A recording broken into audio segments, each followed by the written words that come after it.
Welcome back, YouTubers, to another Q&A. Q&A number 51, one away from our year anniversary Q&A, with none other than your boys, the dynamic dudes who you know as the British Fist.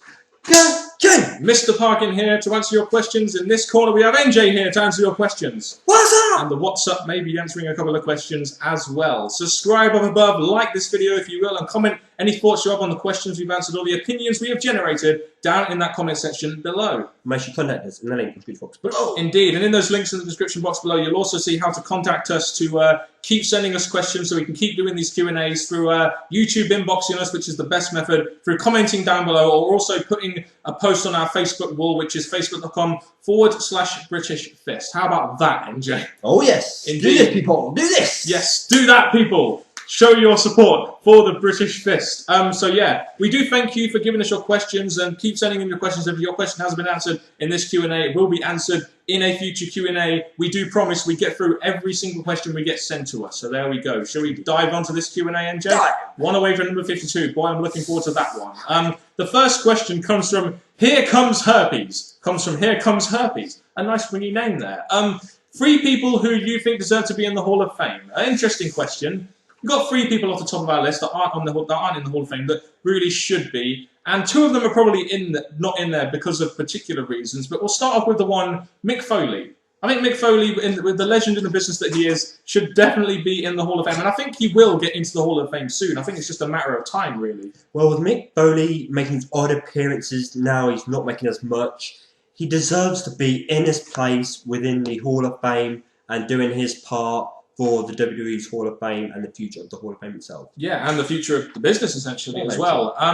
Another guy who we think should be in the Hall of Fame is a guy who recently passed away last year, and that is the Macho Man Randy Savage. As we all know, Macho Man Randy Savage was a fantastic wrestler for the WWE, a massive star for the WWE as well, and there is a reason why CM Punk salutes him every time he does the elbow, because he is a legend in the business. And I think after he died, I think, to be honest with you, I know his brother was against it, and that is the reason why he's not in, but after he died, he should have headlined the Hall of Fame this year, shouldn't he, instead of Edge? Well, that's the thing, because as soon as he died, there were old school fans and even people that reread about him were screaming for him to be in the Hall of Fame. The WWE didn't really come up with the idea. They were doing wrestler after wrestler after wrestler, and Savage was nowhere to be found. So I think, really, they should make him in the one nearest to come. Yeah, I mean, it's for me, out of the 3 we've got, he's the #1 most deserving of that Hall of Fame spot. I think another guy who really does deserve a Hall of Fame spot, purely for what he did in the business and the sad way he exited the business and with his life as well, is none other than Owen Hart. Now, I think Owen Hart definitely deserves this, but unfortunately his wife won't allow him to go in because of the fact that it was WWE's fault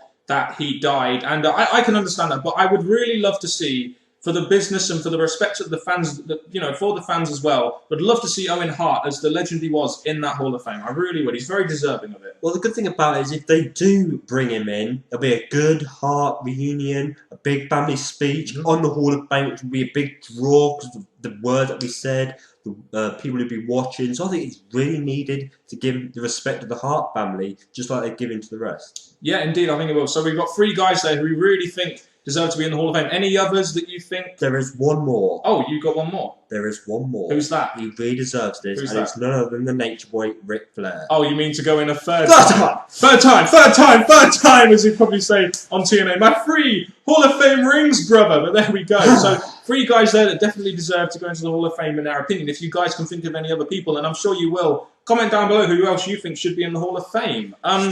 The next question comes from Live Forever 329. A very good question this is.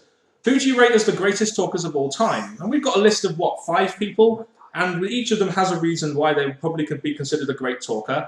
I think the person, to me, who stands out the most, and it's purely because of his style and the way he addresses his promos, is The Rock. What a fantastic talker he was, and he still shows it in the current product now he's around. Well, the fact they re-brought him back in, and we're still getting to see The Rock we love, and the fact that he's there, yes, he's come up for another year, but eventually, the fact that he's eventually going to stop, I think, because he's doing his last part, I think he should make it to the Hall of Fame, because he's been the host of it, doing stuff before. But I think he needs to be put into it now. Yeah, I think definitely The Rock in the Hall of Fame is just something that does need to happen. Another addition to that list as well, guys. The Rock was so entertaining on the mic, which is why I think he's one of the best talkers of all time. Another guy we have here is Roddy Piper. I think Roddy Piper can go in there just because of the pure authenticity and the pure uniqueness of his promos and how crazy they fucking were. Remember that guy on the mic? He was massively hated for the way he spoke. The way he spoke to any single one, whoever steps in the ring with him, he would lay them out with his words. And I think he definitely deserves to be put into the Hall of Fame, give him his respect, because yes, he's been a long-term wrestler. He needs a spot now, cut a great promo at the Hall of Fame itself, and give us one last big speech. Yeah, and there's a reason why the Piper's Pit segment is as famous as it is, because Roddy Piper just makes that segment.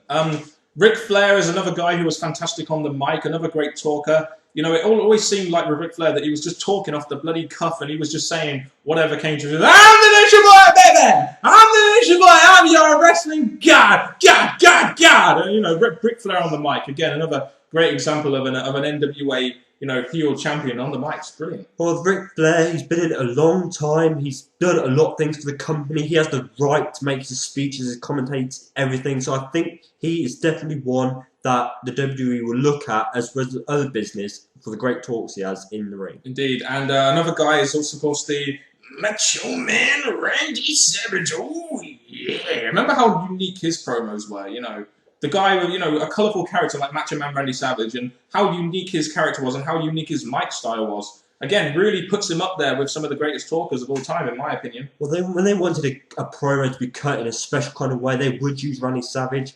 Backstage, you see all these video packages and stuff. Even now, we get to see some of his work. And I really think that he does deserve our spot in naming who's one of the great talkers of all time. Yeah, he's definitely in the top 5, I would say. I think one guy who definitely gets overlooked for his talking is someone that most people probably wouldn't put in this list. Some people will say CM Punk, others will say Chris Jericho, some may even say Triple H. But Vince McMahon was always a great talker on the right. Remember the McMahon character, I'm gonna get you fired. Do you remember how great his promos are? He definitely is up there, even though most people probably wouldn't consider him because he wasn't officially like a wrestler or anything. Well, the reason I'm picking Vince McMahon is because he warmed up great rivalries with people by his mic work.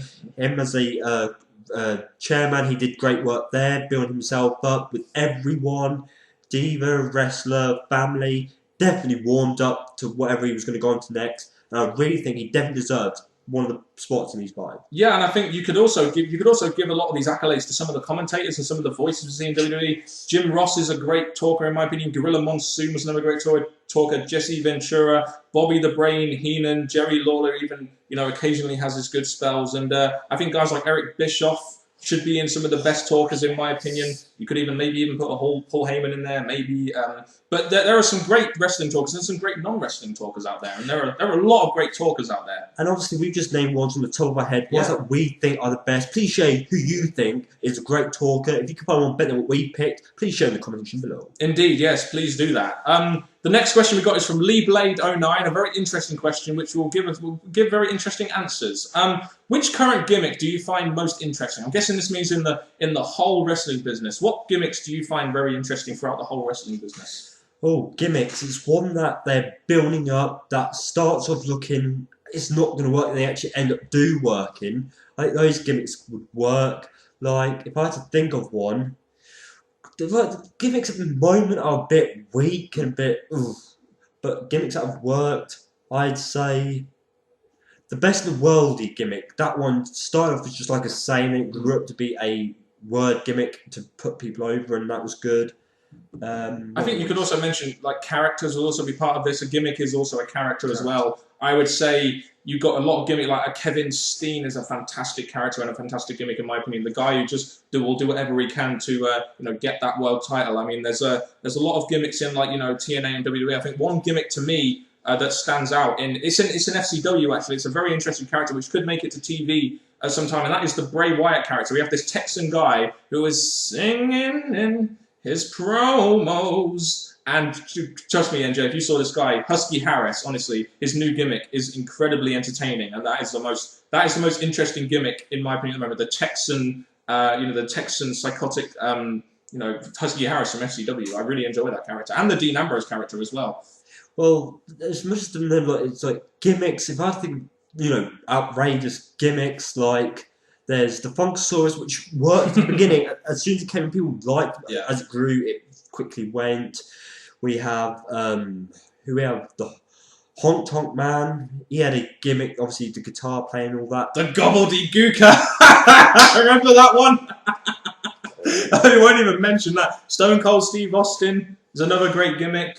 You know, there are loads of big gimmicks. You know, Goldust has done a great gimmick. Give us some of your most interesting gimmicks, whether it be present day or past day, down in that comment section below. Santino is another gimmick, just purely based on his company. There are many gimmicks out there that were very interesting. Give us your thoughts, guys. Bubba Dunk Funkin'. Man, what a great name. Bubba Dunk Funkin'.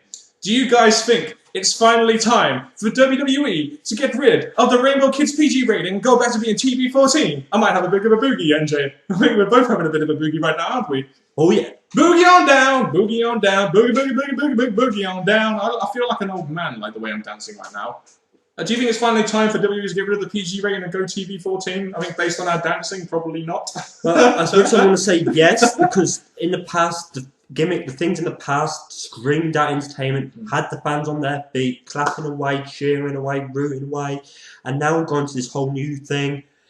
At the moment, it is aimed at children now, and I'm thinking with this, they're being fair to them. Yes, it's affected the fans, the long-term fans in way, but at the same time, yes, but no.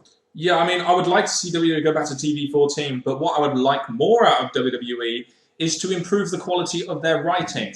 And you can still be a good PG show, as we saw in the Golden Era, with good writing. You don't need to go to TV-14, even though it limits you a lot less. You don't need to necessarily go to TV-14 to be a great product. So, if anything, I'd say this. I think the writing needs to be improved first before they even think about even going to TV-14, in my opinion.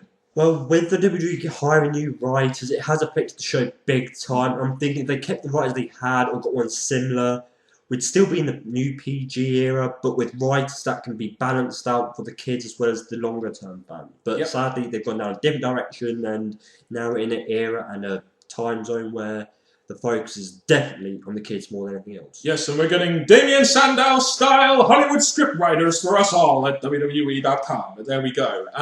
The next question comes from Clarkson Joel Lopez. I hope I pronounced that correctly. In your opinion, who are 5 top superstars you would want to fire and why? And we have comprised a very interesting list of characters here. Number 1 on our list, I believe, is Garrett Bischoff, and there's a reason for that, isn't there, MJ? Yes, he's a referee.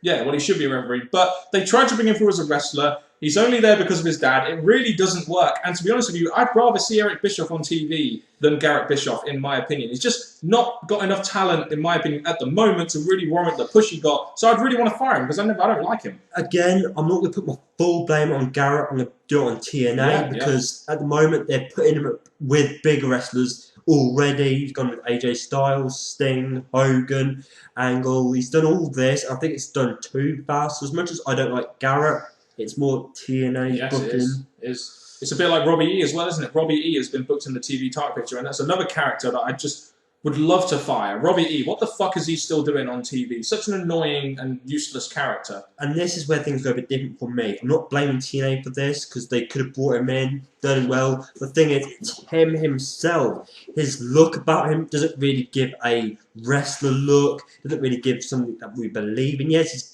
built up in some way to believable, but he's not a guy that I personally want to see continue getting a push in any way, shape or form. No, Madison Rayne isn't one of those. I'm not really sure why she's a knockout, why she was ever a knockouts champion. She doesn't exactly scream talent out, does she? Madison Rayne. It's another knockout, but not a knockout that fans are going to get behind and want to see go on and become a champion long term in the ring. So I would say Madison Rayne is definitely one to say goodbye. I think I've made my Heath Slater hatred well known in these videos, so people don't be surprised that I mention Heath fucking Slater is another guy that I would fire. Just don't see why the one-man rock band. Oh, that's right. No one's saying your catchphrase because you suck so much, you ginger Wendy's talentless fuck. There's a reason why you should be fired. You suck. With Slater, I look at him as a jobber, which he's basically was even with his tag team Justin Gable, who was much higher than him. Jobber. But the fact that he's still in the business now, getting these segments that, yes, they don't lead anywhere, but he's in segments that spotlight him. I think they would do better by releasing him, just let him go and concentrate on other jobbers who do a much better jobbing than him. A much better jobbing than the jobber, which is Heath Slater. There we go. Great Khali is another guy I would definitely fire. Not really sure why Khali is even on TV, other than the fact that he's from India. And it's all about the pants. I'm not going to give up on that. It's his pants. His pink pants ruined his career because he was in the main event when he was black pants. Now he's in pink ones. His career went from black down to pink. So release him and just concentrate on the wrestlers that are actually going in the main event and can stay in the main event. Goodbye, Khali. Are you trying to say that pink is a bad colour, MJ? It has been too in the past, yes. It has been for Khali, that's all I can say. And I think this is providing NJ with a special moment. You just said to NJ, who would he like to fire? Well, there is a very special member of this club that NJ would like to fire, and I think you guys can guess who it is, and prepare for Cena rant for the epic ages. People, he went through a foreign storyline in the past, and did he take that very well? No, he did not, because he's John Cena, and he comes into the WWE thinking he's all this, all that, taking the spotlight, being the guy to watch out for, and I'm thinking, you are the guy to watch out for because you entertain kids and not really the fans, the kids. And I'm thinking, your career, yes, you've had the title for a while, you've been entertaining for that, but John Cena, no one really likes you, so all you're doing is being shoved down our throats, trying to get people to like you. So I'd fire you, even if the WWE want to keep you because you bring in the money. I have a picture of a meerkat, by the way. I'm just saying. But yeah, after that epic Cena rant, which I've heard so many times before in our little private conversations, we're going to move on to the next... Oh. Fuck you, Cena! That's a good way to end that. We're going to move on to the next question now. One more question before we end this Q&A. James Red Devil 66 asked us 2 questions. Do you think it's too late for a Brock Triple H feud? Not the way they're going down at the moment, really. No, not too late at all. As we said in our video, they've done it well. He booked Laurinaitis abusing his power using Brock Lesnar by Laurinaitis' side, and the way they have Triple H come in to step in authority, very nicely done. And it's a match that could be once done match, but hopefully in the favour of Brock Lesnar. Yeah, hopefully it will be in the favour of Brock Lesnar. It'd be interesting to see because they've never had a feud, so why not choose to do it 8 years too late, I guess. But there we go. This was a good one to end the Q&A. What match would you like to see at WrestleMania 29? We have a choice of some great matches here. Brock Taker, Brock Austin, Rock 2, Brock Punk, Austin Punks, Austin Cena, Cena Taker, Punk Taker, Austin Taker, or Rock Taker. Take your pick out of that list. Also some great matches in there for WrestleMania. They're all matches that can happen, but obviously the fact you've got the same wrestlers in the match, it has to be one match. Obviously, you can't have blocking 2 matches in one WrestleMania. But if I had to pick anything, just because I like the look of it, it would be Punk. Definitely. And if I look through your list, it'd have to be against Austin. Yeah, no, I would pick exactly the same match. I was so close to saying Taker because of the other ones you named against Taker, it wouldn't really benefit them, and Punk is still in a career where he needs a push of some kind. And if it's not going to be Austin, it should be Taker, in my opinion. Yeah, no, I think exactly the same as you. I mean, Austin and Punk, you bring Austin back as a legend like Jericho to put CM Punk over, even in the PG era of Austin. I'd love to see Austin and Punk go at it in a match. I really would. There's a lot of good matches on this list. I mean, you've got, Brock Austin, for example, would be a match we never really saw because Austin would never really put Lesnar over. I mean, Brock Taker, again, for the streak could be a possible match. But Punk and Austin is definitely the match to me that stands out, that could do the most for the current business. I can do the most for a guy who could be a star in the future for WWE. And as much as we want to see that WrestleMania, the question is Austin actually going to want to come back into wrestling and have a match? Even though he should, because obviously it's something that Punk wants to face, and you said in video packages and videos and stuff.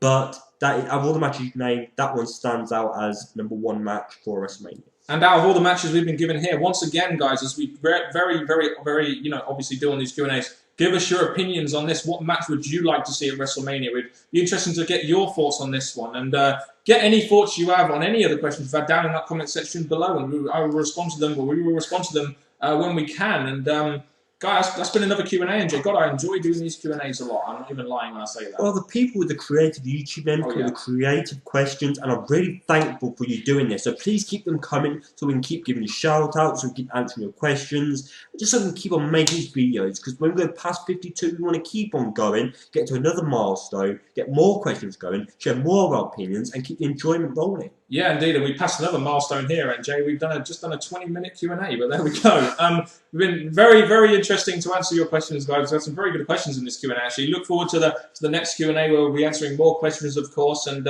I know, you usually do the outro, and we ain't changing anything around here, brother, because I don't do outros, I do intros. NJ, shoot. Thank you very much, people. This has been a Q&A worth watching, I think, because the good questions you've asked. So keep them coming. And from Mr. Parkin and me, NJ, thank you very much. Until next time, goodbye.